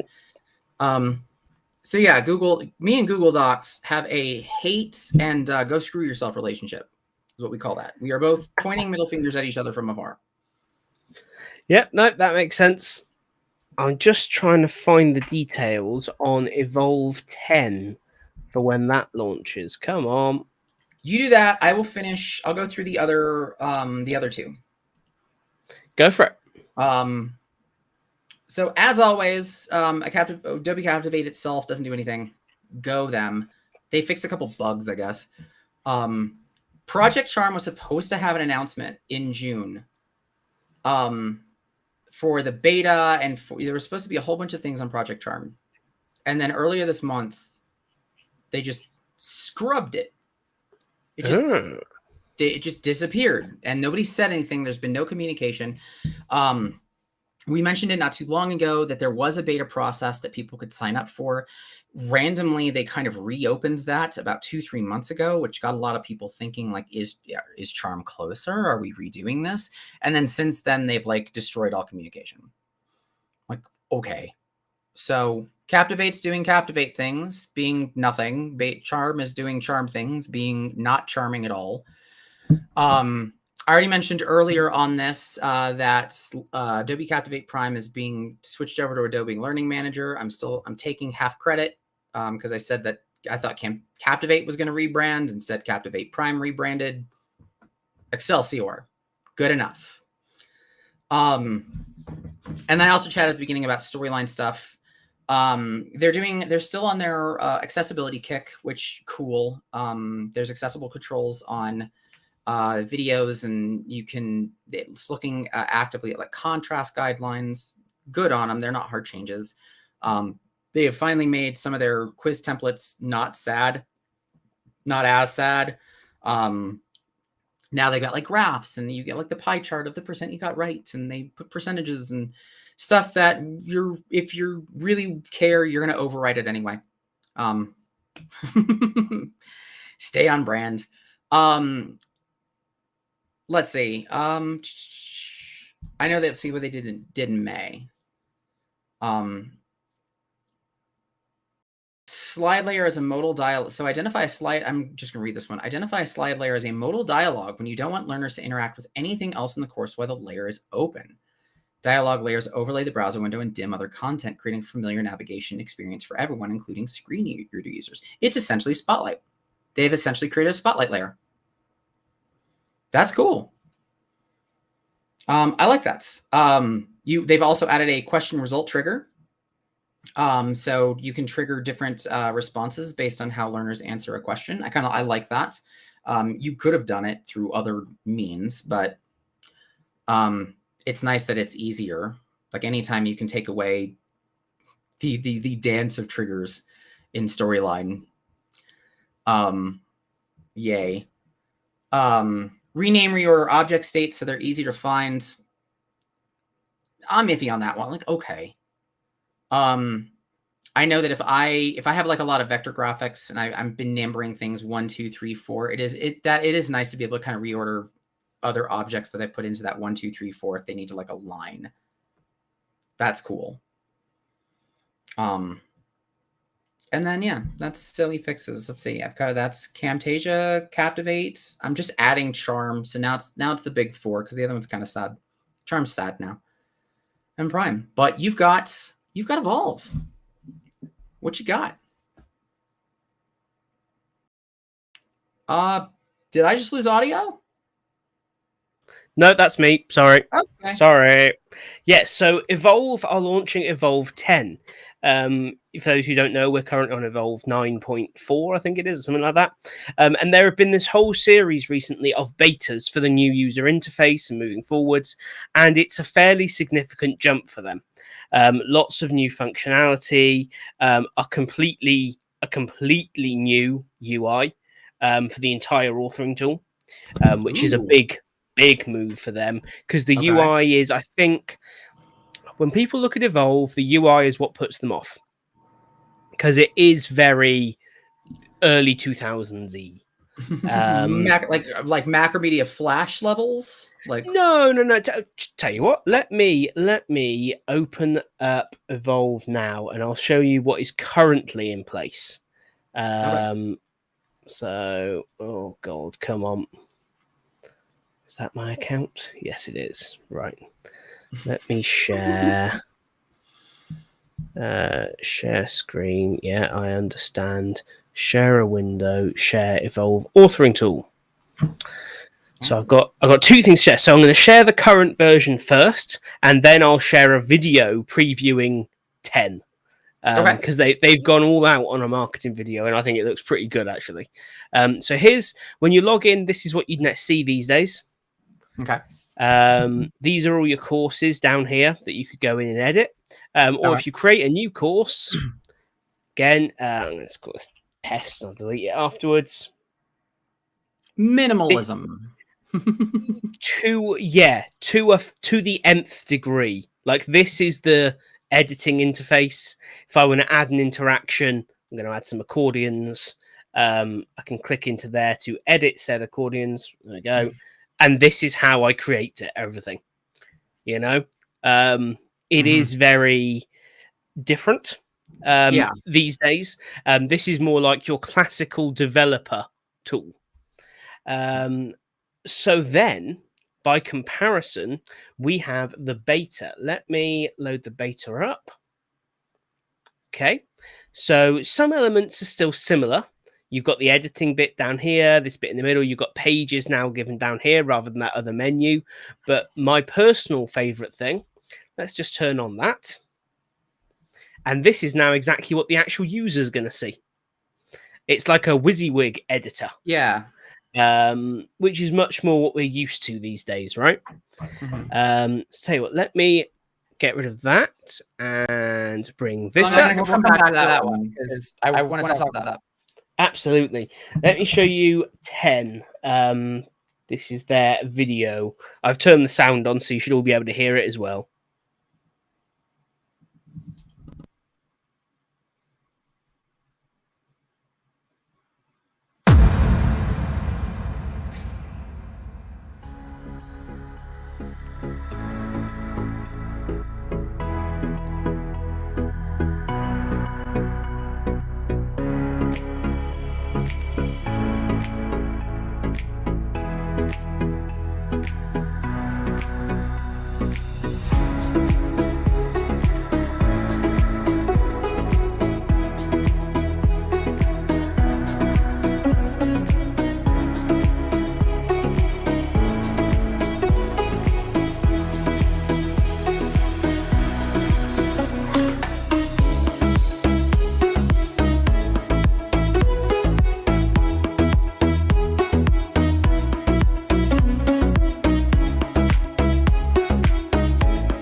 Just want to stop and say here, this is actually my favorite thing ever in this new version of the tool.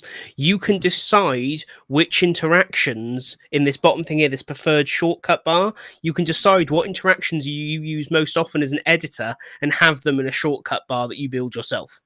Wow. That's That's like one of those like, how's that not been done before? This is it. Super simple, seems really like whatever, but actually as someone building a lot of courses, awesome. So I'll get back to it.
Pause it for a sec.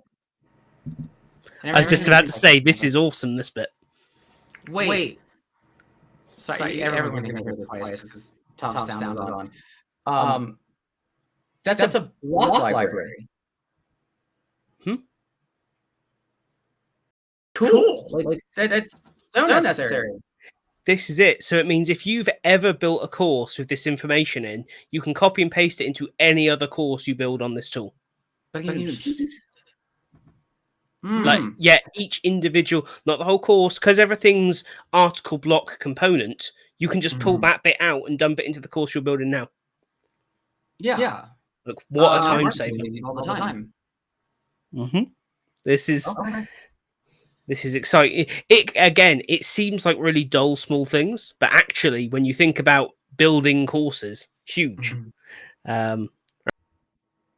Well, it's one of those like if you can say like in a 201 that maybe you know this content, but here's an opportunity to review, and I can like have an option to just bring it in as opposed to get somebody off the screen, off the tab. Like that's what I see these for. Yeah, kind of an option to recap. That's a good shout. I like all that. Anyway, I'll make fun of Rise and if you finish the video.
So that thing, the thing in the end, that's the explode filter. So that was a Camtasia made video, by the way, everybody.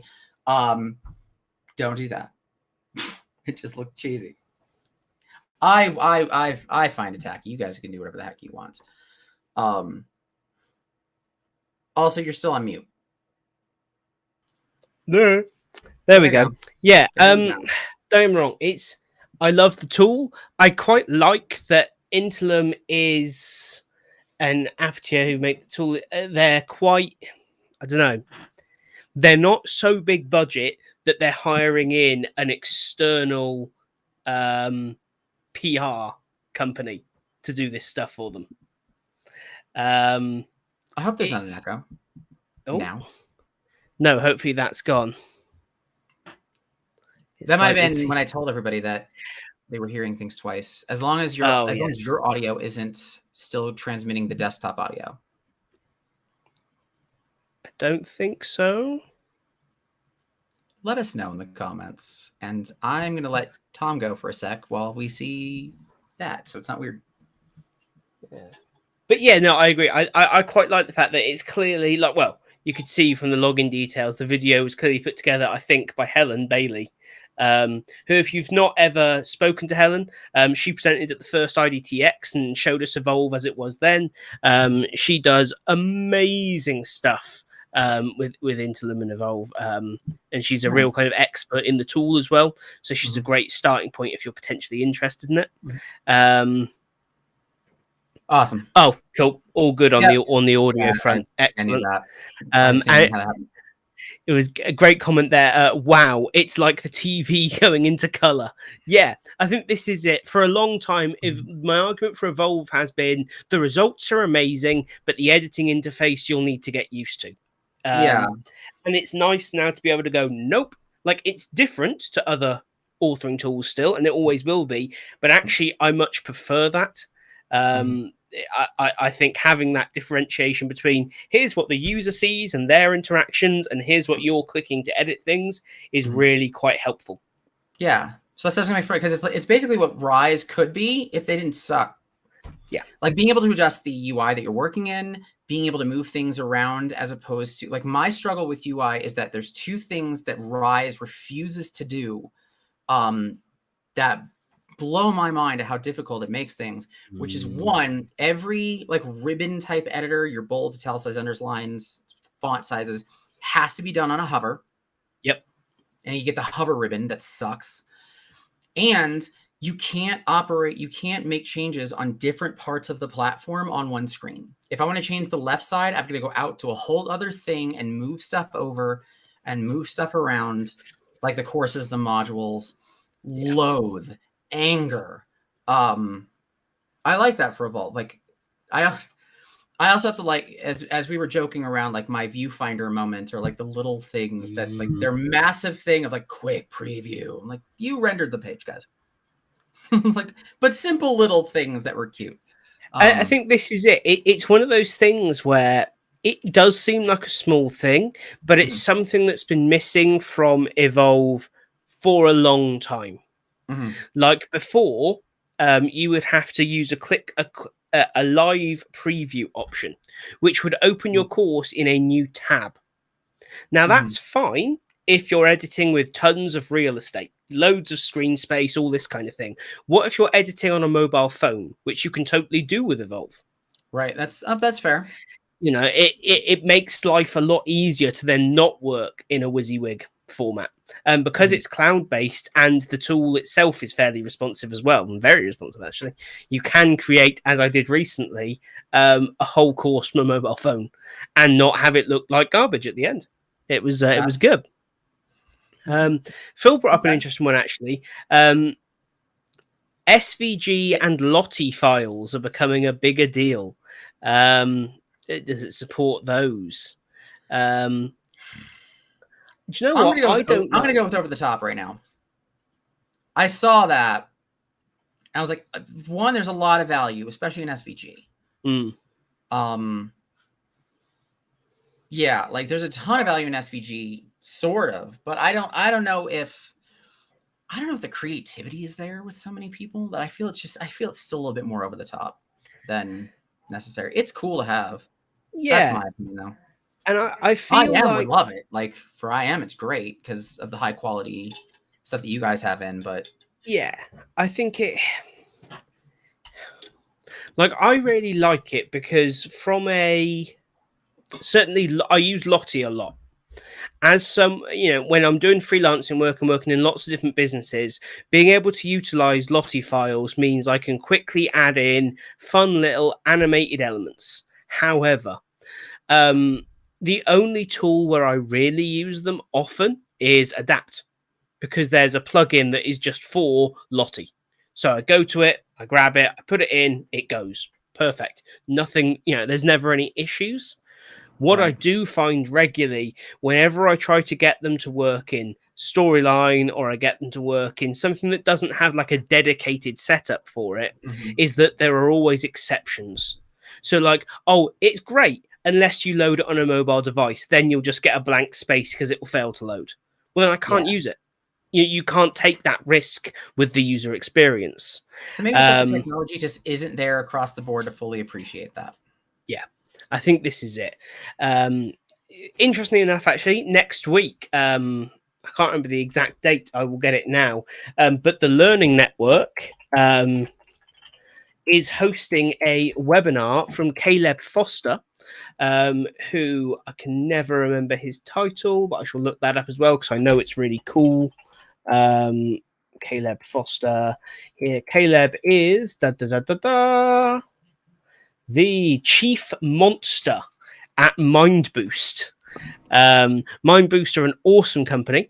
But yeah, he's doing a webinar at the Learning Network where he's actually talking about using Adapt and specifically covering off sections about SVG files, Lottie files, and 3D objects. And I think actually they're areas where if we want to start creating courses that are engaging through relevance rather than just whiz bang and beautiful, I think it's something we need to start considering. These file formats are standard for web developers. Like, that's where they go. That's where they live for putting stuff into websites. And meanwhile, we're going, well, we're advanced because we're using a PNG rather than a JPEG. It's like, I've got news for everyone. I'm sorry, but I mean, anytime you have the opportunity to make something really elaborate and that brings you that professionalism without having to spend hours making it happen, which is time that I could be spent actually developing the quality of the content, the course, you're in good shape. Yeah, and again, that's why I like Lottie so much. Yeah. Is the fact that I can type something in, I can recolor them, I can adjust them, I can even download them and put them into After Effects if I really need to edit them in detail. But generally speaking, I can just change the colors to match the overall look and feel of the course and drop them in with no additional effort required. And because I can just keep going back to them, I will have a consistent look to my graphics. And again, if you're a real graphic design person or an illustrator or an animator, it probably sounds like a daft way to go about things. But even if you are really good at those things, putting a Lottie file into an Adapt course takes me 3 to 5 minutes. How quickly can you draw and animate something? You know what it makes me think about now for something like that? That these tech companies for learning are marketing to the wrong aspects of the business. Because you mentioned like keeping things on brand and whatnot, and I've fought this fight so many times of the learning and development team having to fight against the brand of the business. And if you're telling me like something like Lottie can give me some really cool on-brand animations, why the hell am I telling that to L&D? I would rather go tell that to the marketing team. This is it. The ones who are in charge of corporate branding and be like, hey, we know that L&D is usually off, it's not even that. Let's do the problem solution, right? You're a marketing team that wants to keep things on brand. You might not know about your learning and development stuff, but every time you change that brand, all of the stuff they've created looks like it's out of date. Introducing Lottie that helps you keep everything on brand and easy to change, even for those teams that have to rely on assets that don't change even if you do. Yeah. Boom. This is it. I think it's so simple.